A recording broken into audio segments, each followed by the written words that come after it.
Hi guys. It is kind of a gloomy, gray, dark looking day outside, so I'm gonna build a fire, but I was thinking maybe today's video would be like a little cozy hangout and chat video because I haven't done that in a long time.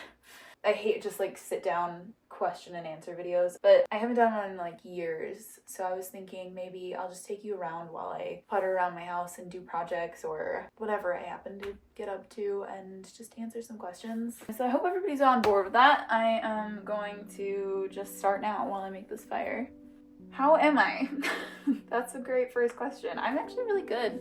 I've just been, I don't know, doing what feels good lately, which has been traveling, and I'm home for a little bit, but I'm gonna be traveling a little bit in the next couple weeks. Usually I like to travel for like winter time, just because it gets cold and gray, and I don't know, it seems like a good time to still get that adventure in that I love so much, while also coming back here and just like being in one place for the summer.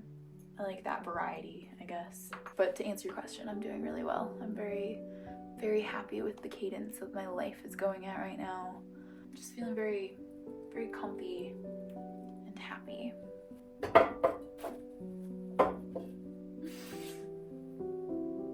How are you feeling? Good? Nice. Okay. Why don't you do van traveling anymore? I do. I mean, I'm not currently, but the van is still out there. The van is still just waiting for me to come take him out. I just not currently doing it. I've just got so many other things I'm working on and doing, and kind of more in like the international travel mode lately, I guess. But I will be doing a van trip in May. My friend Tess, who was in Belize with me, is getting married out in California. I think I'm just gonna van out there, so that'll be like a month probably of van travel. Okay, I'll do one more by the fire, and then I'm gonna go do some other stuff. Oh my god, I just cleaned. Okay, fresh new camera angle. I'm nervous. I don't talk too much at the camera. I feel like it really invites a lot of opinion. I don't know, people on the internet can be mean, and I've discovered that the less that I talk, the less people have to be mad about or argue with me about. I think there's actually a question on here that somebody asked that like kind of relates to what I'm talking about. How do you get over people judging you on social media? Currently struggling, LOL. So that kind of leads into what I was just talking about. It's not easy. I've been talking to somebody about YouTube recently, and one of their struggles is getting into it and worrying about caring what people think and that kind of thing. And so I've been kind of thinking about how cool it is that I've lost a lot of the fear, or like, what am I trying to say? I definitely don't spend as much time worrying about what people are gonna think. And maybe that's just because I've put up tactics like not talking as much to kind of, you know, give myself that space and like safeguard against the onslaught of comments I know I might get, which in turn stops me from having to deal with it. But personally, it's been a lot of exposure therapy. I think at the beginning it was a lot. Like, you start out and you think everyone's gonna like me. I'm just doing my best out here in the world. I'm not trying to hurt anything. I'm not trying to have some controversial opinion. I'm just trying to live my little life and show other people if I can do something, they can totally do something, because I don't know what I'm doing. So you start out with this like fresh and green mentality of like, oh, I'm just gonna be everybody's friend, and then you start getting people who come in and will just have these opinions, so many opinions, even if they don't mean them badly, they just kind of eat at you because there's just so many people. Nobody likes critique. Nobody likes feeling like they're wrong. Nobody likes opinion on their lives unless they specifically asked for it, usually. So I think it just took a lot of exposure therapy, honestly. Realizing that not everyone's gonna like me and not everyone's gonna like what I do. And it's still hard. I definitely am a lot more calloused about it now, I think. I realize that it doesn't really have much at all to do with me. Usually it's more of a reflection on that person and their either inability to understand that what they're saying doesn't need to be said or that it could be hurtful, or that I think a lot of times it just comes down to the fact that some people are just unhappy in their own lives, or they're having a bad day and they just want to take it out on somebody else. And unfortunately, because that's the internet and people forget that you're a real person, they just take it out on you. And I think realizing that has just made it a little bit easier to just be like, oh, screw it, whatever, you know, moving on with my day.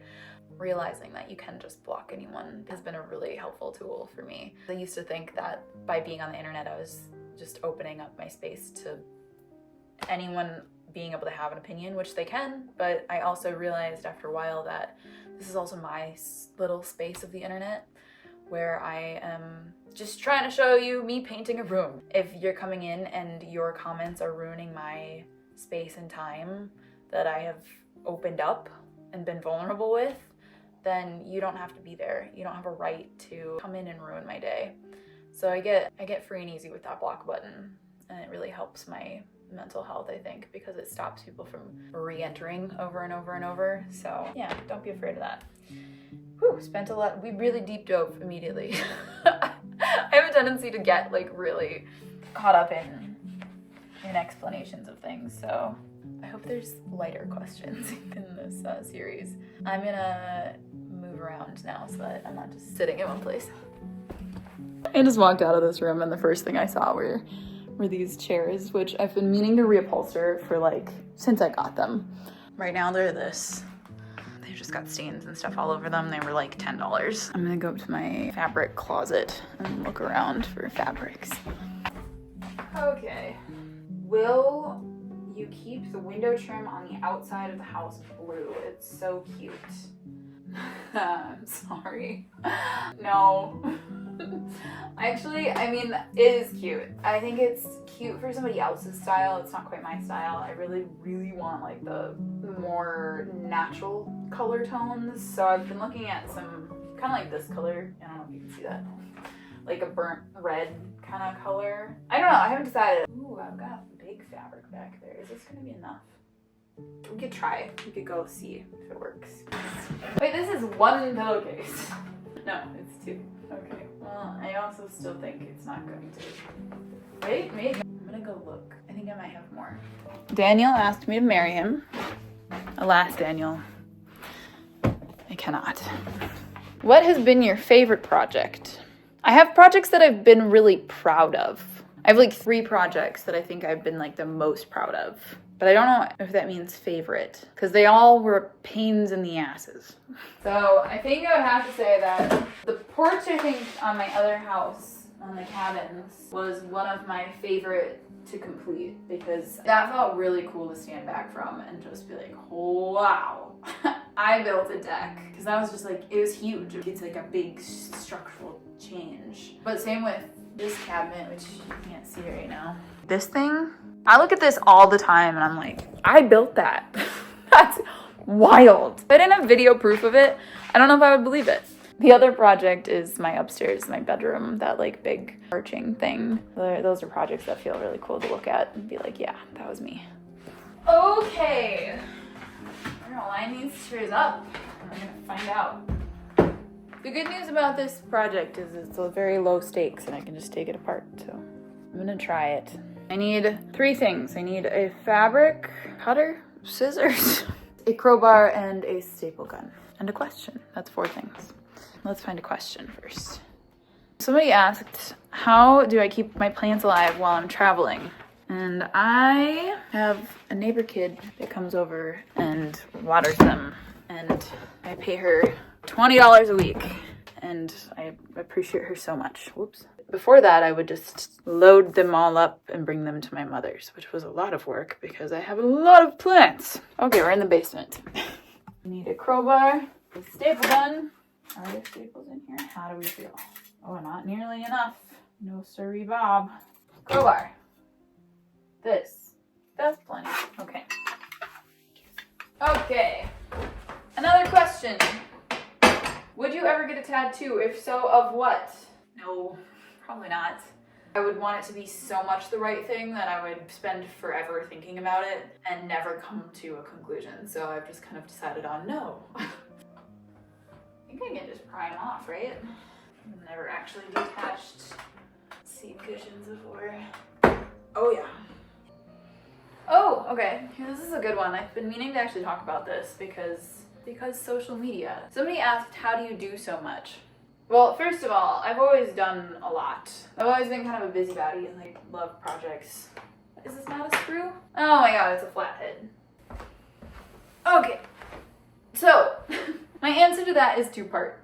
I have always done a lot. Even when I was working full-time, doing jobs that weren't YouTube, when I would get home, I would just be excitedly ready to dive into another project or do something. So I've always been that way. But I do want to say that because you're seeing me on YouTube, you're getting, first of all, a condensed version of my life. So you're getting what I do in a week in 30 minutes.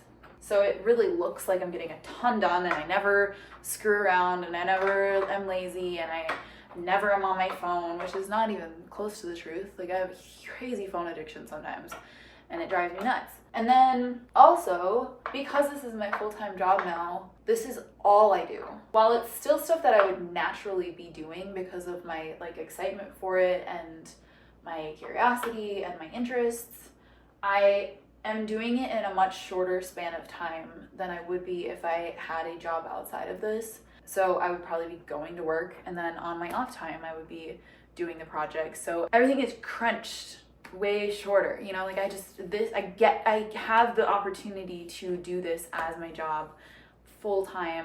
It's very unique. A lot of people don't have that, you know, they have to go to work during the day and do the stuff that they like that I'm doing, but do it on the weekends or after work or after school. And so I just don't want you to forget that, like, just because it looks like I'm constantly able to get so much done in a short amount of time, that's not realistic for a lot of people. I have a very unique situation and I'm very aware of it, and I'm really glad that I got to address that right now, because the opposite of what I want to do is make anyone feel like they can't achieve the things that I achieve.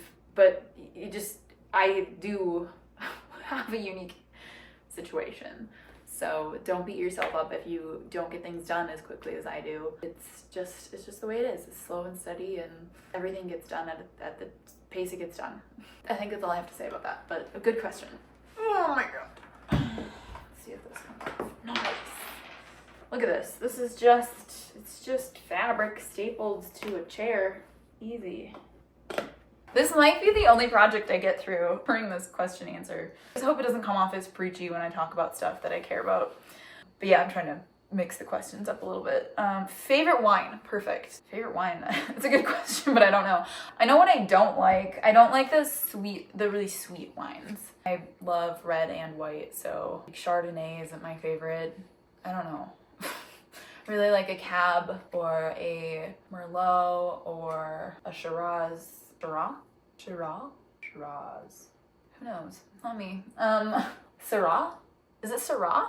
Or is that a totally different thing? Wow, nothing sounds right anymore. I don't know. I couldn't tell you, honestly. It all tastes the same to me at some point. You know, like I'll start a glass and I'm like, whoa, that's a lot. And then, you know, by the time I'm on the third sip, I'm like, yeah, I can drink this. This is fine. Thank you for that question. Okay. Could you imagine quitting social media and working a 9-to-5? I don't know if I can imagine working a 9-to-5 again. I absolutely can imagine quitting social media because it's the goal. The goal is to eventually quit social media. I don't want to make it like a secret that I eventually want to get off of YouTube. I love my job and I love YouTube, and it's been really great. But eventually, I mean, there's a reason I moved to the middle of the woods, and that is to be alone and to just enjoy being where I am. YouTube has been instrumental in being able to get to where I am and what I'm doing, and I love being able to have that community and to share with others and other people gaining insight or perspective or inspiration from that. And it's been really fun and lovely. There's a quality of not sharing my life that I really miss. I miss having that privacy where no one knows what I'm doing, which is I still have, because obviously there's a lag on YouTube. Like no one knows what I'm doing when I'm doing it, but eventually it's all out there, and it would be nice to just fully live in the moment and not think about filming at all. YouTube has a ton of I don't know, a ton of moral quandaries that I've done a pretty good job of getting over, I think, but it's definitely a lot more to think about than I think a lot of people know before they get into it, or if they're just looking at it from an outside perspective. So yes, I could see quitting YouTube eventually. Social media I could be totally off of, but I don't know if I could do a 9 to 5 again. I've always kind of loved being my own boss, and I started Loop and Lane because I love making things and I love coming up with tangible clothes and journals and pretty things and jewelry and the curation of all of that kind of stuff, and it's been really fun to start growing this company. So I'm hoping that someday I can just go full-time into working on that company and kind of just disappear into the ether of YouTube. Those kind of my goals, but not going anywhere anytime soon. I'm still enjoying what I'm doing, and I'll probably do it for as long as it feels good. This is slow work, I gotta tell ya. Somebody covered this yellow. I'm not gonna use this because it's kind of gross. These have been really pretty statement yellow chairs. Is this gonna be big enough? Oh my god. It doesn't go very far. I'm hungry. I think I'm gonna make a pizza. Somebody said, do you have any bigger projects on your mind right now? I do. I just can't do them right now because it's winter, but this summer, please don't hold me to this because who knows? My life goes off the rails all the time. I really want to get back into the cabins, and I need to do some serious foundation work there because right now there is no foundation. They're just kind of like sitting on cinder blocks, which makes like all the walls wonky and stuff. So it's a whole project, and it's really daunting. Once I fix the foundation, it's gonna shift everything again. So it would just screw up any projects that I do. That's my big daunting project that I have planned for this summer that I don't know if I'll actually get to. That's on the horizon. Number one piece of advice for someone who wants to start a YouTube channel. I really think it's important, if you're gonna start a YouTube channel, there's like two kinds of people. It's people who start YouTube channels because they have something that they're passionate about and excited about, and they wanna share it. And then the second kind of YouTuber is, I think, somebody who just wants to be on YouTube for being on YouTube, and they come up with things to do just for the sake of YouTube. And I don't want to say that is wrong. I don't want to hate on anybody, but I think that the joy derived from that is much shorter lived than if you start filming things simply because you have a passion and excitement for the thing that you're doing. For me, that was, I think it started with the van. So I had already happened to be excited about the van that I was building and the journey that was then going to ensue. And it has evolved into this where I still, first and foremost, film things that I would be doing if the camera wasn't on. Like I said earlier, do I do them sooner? Probably. I do them quicker, because there are elements of it being a job now where I have deadlines and I need to post a video each week. I don't need to, but I try to keep consistency. So my first and biggest form of advice for YouTube is to try to be mindful about why you're creating content. Like, what's the point of it for you? Are you doing it just because you want people to watch you and to have fame, or are you doing it because you actually love what you're doing and you want to share either projects or your thoughts, or you want other people to, just be able to have a comfort place to come and see the way you live, or I don't know. I just personally think it's more sustainable if you do it for more authentic reasons than just for the sake of content. Like, the longevity and the joy you derive from it will stay longer. Outside of that, I would say just start, because I think the most common thing I watch people deal with when, what am I doing? Do I want bacon on this one? Yeah. I think the most common thing that I've seen people do is say that they want to start a channel, and then they and haw over it. They're convinced that the first things that they're filming are just not good enough, or their equipment isn't good enough. They just worry that, like, whatever they have isn't gonna cut it. And the honest truth is that probably no one's gonna watch you right away. No one's gonna watch your videos, and there's something very comforting about that, and you're never gonna get better if you don't just start putting some shit out. I think everybody's first video is like the most embarrassing thing. You feel awkward on camera, you don't know how to talk, you don't know how to set things up, you don't know how to have a common thread storyline. It's just a train wreck, honestly. It's a good thing that you're probably not going to get anyone to watch it right away because it'll give you time to learn and grow. But if you never put it on the internet, you're never going to start. You're never going to start finding that little community that comes in and starts getting excited to see your content. It's never going to happen. So yeah, my biggest recommendation after that first one that I gave is to just get it going and post it and stop questioning if it's good enough. If it's not great the first time, you still have the second video to put out, the third video, and the fourth video, and every time you do it, you're gonna learn something new. You're gonna get a little bit better at editing, you're gonna get a little bit better at talking on the camera, you're gonna get a little bit better about getting filler shots and pretty scenery. I used a freaking iPhone 6 and iMovie until I had like 25,000 subscribers, and then I got an iPhone 7 and Final Cut Pro. And now I still film on an iPhone and I still use Final Cut Pro. I don't have anything else. I have a GoPro, I guess, and a drone. But outside of that, same setup. It's just you want a tripod. Use your telephone. That's it. So, yep, no excuses. Just do it if you're gonna do it. No time like the present.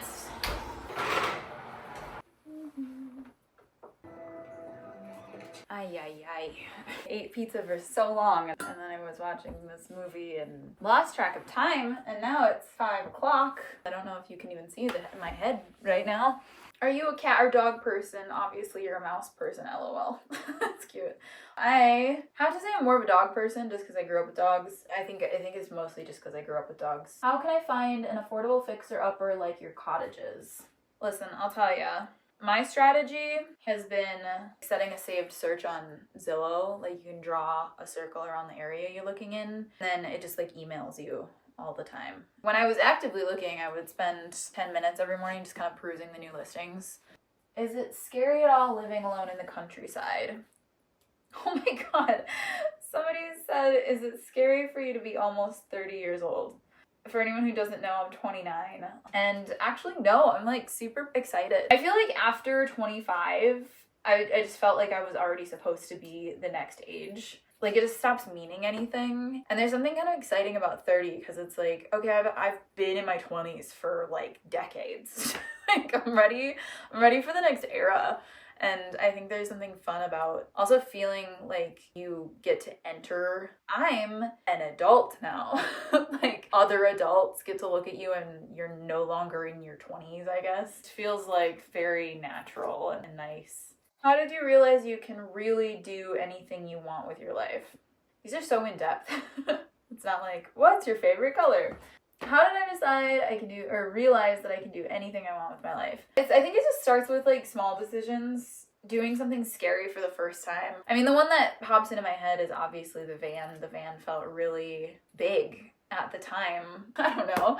Like even moving to a different state or doing, like any of those decisions where you're just like, you force yourself into the position of like, oh shit, like I've never done this before. I've done the things that now make me commit to it and now I have to just go do it. Each time I've done that in my life, the more and more I've realized like, oh, like this is just how you keep moving forward and you just keep doing new things and trying new things. And it can be as small as putting a nail in your wall. The first time you do it, you might feel like you don't know what you're doing, and then if you mess it up, you learn how to fix it, or you do it right and then you know how to do it next time. And that's true with anything. This is a great segue to say that I'm a little bit nervous right now because my next big thing that I decided to do, because I haven't done things that scare me in a while, is that I think I'm gonna get my pilot's license. I'm going on a discovery flight tomorrow. I'm super scared. I'm really nervous. I don't know anything about flying. I haven't looked into it even. I haven't done any research, but I do know that just like to start out, you can book a discovery flight, which is where you just go do a flight to see if you like it, kind of like a discovery scuba dive. And it's with a flight school, so that that we're gonna do like a little meeting and just talk stuff over, and I'll be able to those will be the right people to ask anything. So that's what I'm doing, and that's what I'm excited about next. I think I just realized at one point in my life that, hey, if other people are doing it, like there's no reason I can't. Yes, just gathering the audacity to say, why not? Why can't I? Like, worst case, I go tomorrow. I don't know. I hate it and I don't do it. If I don't do it anymore, I'm like, no, that's too much work. I don't jive with it. Or I go and I'm like, holy shit. Oh my God. I want to know more. I want to learn more. And then you just go from there. So Yeah, just do that stuff. Do stuff. It's my advice. I think this is all I'm doing today. You will not be getting any other projects out of me while I do this TED Talk. I think this is gonna look good. Really a nice green seat. Cute. Oh, somebody said, do you consider your ADHD as a benefit? I do for me. I do, absolutely. When I was getting diagnosed with it, that's what I told the person who was prescribing me my Ritalin, because I was like, I actually really love the way my brain works, and I really just want like a tool to help me when I need to genuinely freaking focus, because sometimes it's impossible, and so I don't want to be taking something all the time every day. I just want to take it when I need to like sit down and actually get something done. And yeah, I've always kind of felt like my ADHD makes my life more fun, because I will run with any idea that I get in my head, and I will not let anything stop me. Doesn't matter if it's the middle of the night or right away in the morning, or I'm in the middle of something else already. Like, it kind of gives me, what was I saying before? Like the audacity to just do stuff. I love the way my brain works. Yeah, I totally think it's a benefit in a lot of ways. Sometimes it's not. Sometimes it can be really chaotic, and I wish I could just focus. But for the most part, I kind of love it. Oh, this is looking so cute. Oh, cut it out. It took me so long to get around to doing this. This has been on my to-do list for so long. This makes me wildly happy. I might do the rest of these on my own and meet you over like a candlelit little tea time talk before bed to finish this Q&A off, because this is taking me a long time when I keep stopping and distracting myself by talking to you. Oh guys, it's 9 o'clock and I am so tired. I think I have to finish this video in the morning. I'll do like a little end of this video with some coffee in the morning, and I'm so tired. Good morning. I just made some coffee. The beauty of my job is that I can finish this video in bed, so I'm getting back in bed so I can just be cozy. It's 6:30 right now. I've been up since 5:45. Alright, let me find some questions, and then I'll take you downstairs and I'll show you how the chairs turned out, and I'll say goodbye because I have to go fly an airplane. Have you ever been to the Indiana Dunes before? No, I have not. These are much easier questions than yesterday. What's my favorite season and why? I love spring. I love being home when it's still kind of dark and dirty and brown, and like there's just not much life happening, and then that season of just little things poking out. And the air starts getting just warm enough to not feel like too hot or too cold, and I don't know, all that new life springing into the world is such an insane thing to watch happen, and that's my favorite. What's your relation to alcohol? I love a good glass of wine. I don't know, I feel like pretty good about alcohol. I don't know, I'm constantly kind of checking in with myself, because I do know that there's issues there in my family history, so I feel pretty responsible about it. And I mean, everybody has different opinions on alcohol. You know, I go through phases of not drinking for a long time, and then I go through phases of like, I would like to drink a little bit. Like, it's the holidays and there's always a glass of wine being poured. How tall are you? I am 5'9", but maybe closer to like a tall 5'8". Wow, people really want a home tour. Are you going to film a big home tour? I can. Okay, maybe I'll get up and make some toast or something. I think I'm gonna answer like just a few more questions, and I'm turning you off because I'm tired. One of the questions I've been getting since the last Q&A video that I put out is open relationships, because I touched on that for a split second in that Q&A video, and then I have a really hard time explaining it. For reference, in the last Q&A video, I said, you know, I've really only ever done open relationships. It's just the relationship style that has always felt like it made sense to me, I guess.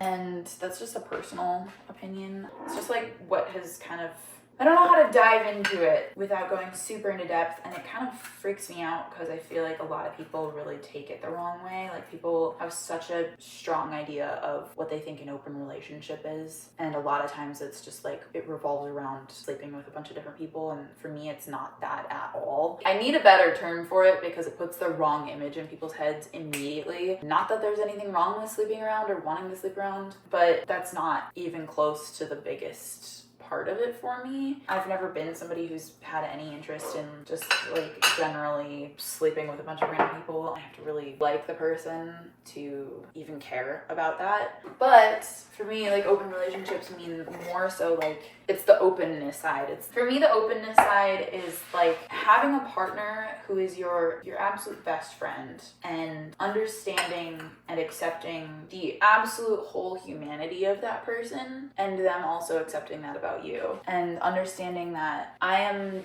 not everything. I can't be everything, and the other person can't be everything either, and there's a whole entire world of beauty and insanely cool people out there, and it's human to like look at other people, think people are cute, want to flirt with people. It just doesn't bother me. I think it's really sweet and adorable and such a human trait to not close yourself off from the entire world just to like hone in on one human being, which isn't to say you're out like looking for it. You're just not upset. Like, you don't, I don't know. Like, for me, it's like you could be in an open relationship your entire life and never care about another human being, and it's still, the concept is there, where it's like, if that arose, if you had a moment where you're like, oh my god, there's really like this person that I'm talking to right now is so sweet and so cool, and like I'm having little feelings, but like I also have this insanely huge relationship of love and caring and kindness with this other person, this person who's my best friend. This little crush over here doesn't illegitimize that at all. And I want to be able to go run to my best friend, that person, and be excited about life and my humanity. And this sounds so silly. I have no idea how to make this sound not silly, I guess, but it makes so much sense in my head. I want my relationship to feel like this space where everything is open for discussion, and it's safe, and I'm not going to get mad at you. I'm not going to hold grudges against you. It's so hard to explain. It's such a longer conversation than this, and like I just know that I'm gonna get so many people trying to like poke holes in this, but I just want to remind you that it doesn't have to be your relationship. Like, it is perfectly acceptable and okay and lovely for people to find different relationship systems and dynamics that work for them. Now, for most people, I am a minority. For most people, it is the standard relationship that is just the standard for society, and that is totally okay. That seems to work for most people. This is just straight up what feels right to me and feels good. Yeah, I don't know. It feels like something that I hold really dear to myself. It's just definitely cold by now. Wow, I'm bleeding. It's chaos. At my core, that's kind of the relationship style that I believe in and really care about for myself, but everything's fluid and changes, and my opinions change too. If I really care about somebody and something makes them uncomfortable, it's not that I am staunchly needing to be one way. I'm happy to compromise and shift a little bit, but yeah, ultimately relationships are so personal. I think this is the scariest subject for me because I feel like it just, like, people get so defensive over it for reasons that I don't understand, and I don't know. Do with that what you will. I hope it helps validate maybe somebody's feelings out there where they feel like this makes sense to them and they just can't find anyone who feels the same. I feel the same. It's been a long battle to maintain those feelings. Anyway, long ramble. I feel like I'm gonna go sit in those new chairs, have a little breakfast, show you the chairs, and do some lighter questions, and then head out. Look at the chairs! They're green! Isn't that exciting? My sister actually asked this question. My sister Luna. She said, which book impacted you the most growing up? And she damn well knows the answer to this question. But my favorite series growing up was Bloody Jack, and I reread that series like 100 million times, and I still reread it because I just love the main character so much, and I feel like so much of my personality is based off of her personality. And if you like historical fiction, it is absolutely just my favorite ever. I won't even explain it. It's just such a good series. Would you accept woofing or workaway people at your cottage to help you out? People ask that, and also about renting my spaces out, which I think maybe I would have done before if I hadn't ever been on YouTube. But unfortunately, just the reality of it is that I can't do public things like that because of like safety reasons now, which is so unfortunate. But there's just so many people that are watching my channel all the time that I have safety concerns that I just never had before. And it's a weird reality to have to think about and care about. And luckily I'm at a financial space with YouTube that I don't need to worry about money or worry about renting out the cabins. Same with like workaway or roofing. I can't have strangers come visit. It's sad, but it's just the truth. Advice for a 28-year-old who's still kind of scared to leave home. You just gotta do it.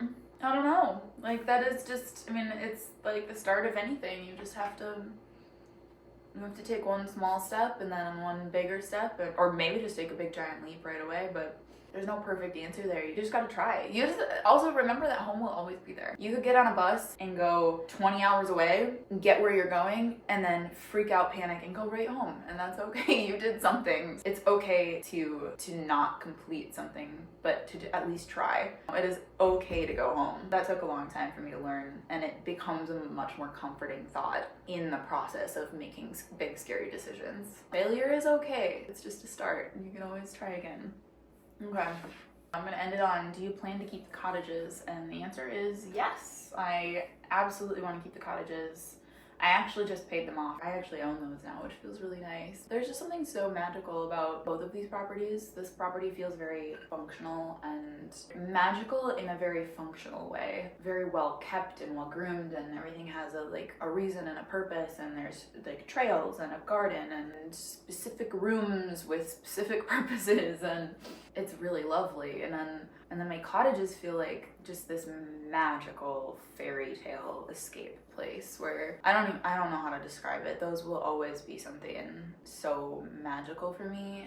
They were a place where I just like rediscovered myself, and I talk about that a lot when I talk about my company, Loop and Lean, because I hadn't been alone in a long time, and alone is a really important part of me. I really thrive when I'm alone. I really re-find like my passions and excitements, and finding those cottages and living there really brought back my sense of identity, and they're just whimsical. I put a lot of love into them, and the summers are just gorgeous there. It makes me cry every time I visit, and yeah, I think I would love to like keep them in the family forever.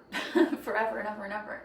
So yeah, that seems like a nice question to end on. Thank you guys for sitting and listening to my thoughts. It kind of feels crazy that anyone wants to hear them, but yeah, I'm gonna go fly a plane today, so I'm nervous and excited. I don't know if they'll allow filming, so I'm gonna ask, but I don't know if I'll get footage of it, but if I do, you'll see it in next week's video. I'm nervous. Anyway, I hope you guys have a good day, and I will talk to you next week. See you.